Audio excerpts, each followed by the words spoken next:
Muy buenas a todos, soy Carlos Vitéz y aquí comienza el episodio número 143 de Bitácora Mental.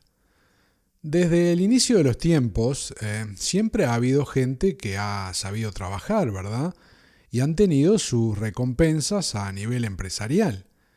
Y del mismo modo, la historia recoge los casos en los que una mala gestión ha acabado con pequeños o grandes emprendimientos, ¿no? Pero hay un punto intermedio en todo esto y es cuando las cosas se hacen bien, pero factores externos conspiran contra los buenos resultados y lo que se consigue es arruinarse trabajando.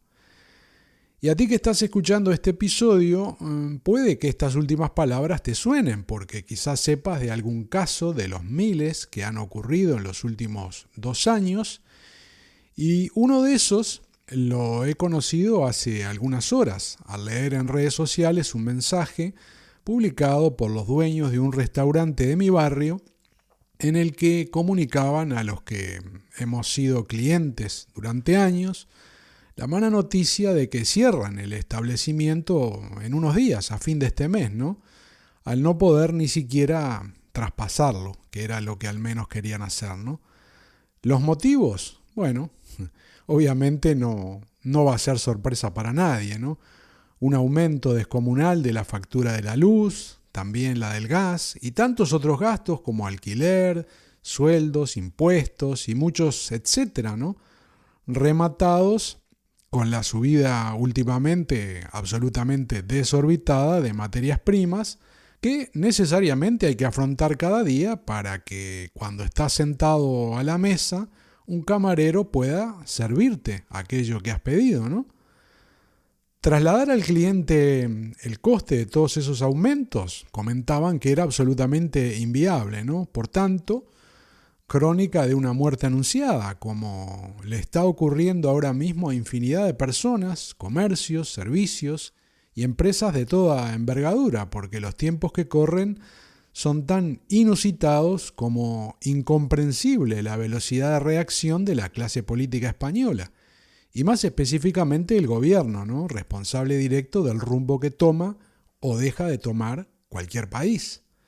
Un país cuyo tejido productivo, estamos hablando de España, está formado en su mayoría por micropymes, ¿no? Es decir, empresas con menos de 10 trabajadores. Y para calibrar su importancia en la economía y el empleo, para quien no lo sepa, antes de comenzar esta pandemia representaba nada más y nada menos que el 87% del total de empresas inscritas en la Seguridad Social, reitero, en España. 2 años después, han desaparecido unas 11.000 y pico de ellas.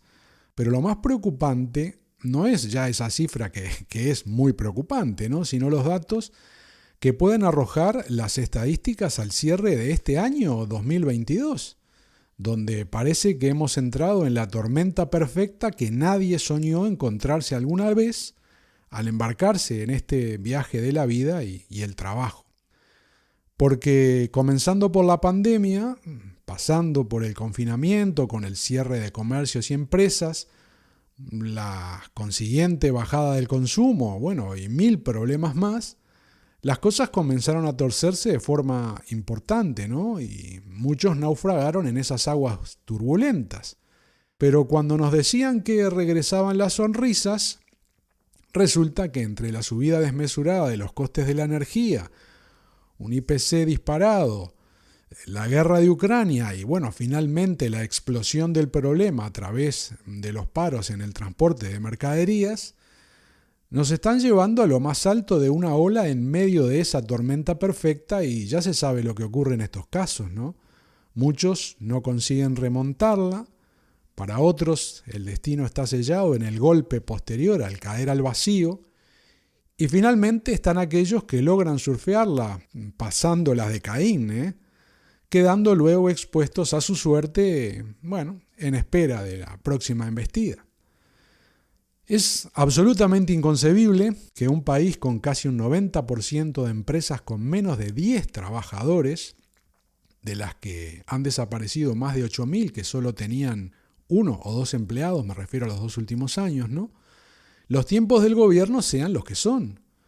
Estamos hablando de España, un país con una renta per cápita que no permite a sus trabajadores afrontar largos periodos de inactividad, porque sencillamente no hay de dónde comer. Por tanto, es letal favorecer un parón de la economía por inacción en la toma de decisiones, como si las vidas de las personas pudieran congelarse apretando un botón y salir de la pausa una semana o dos después como si nada hubiera ocurrido, ¿no? La gente tiene la mala costumbre de comer cada día. Consume electricidad, gas y reposta combustible también para diferentes actividades.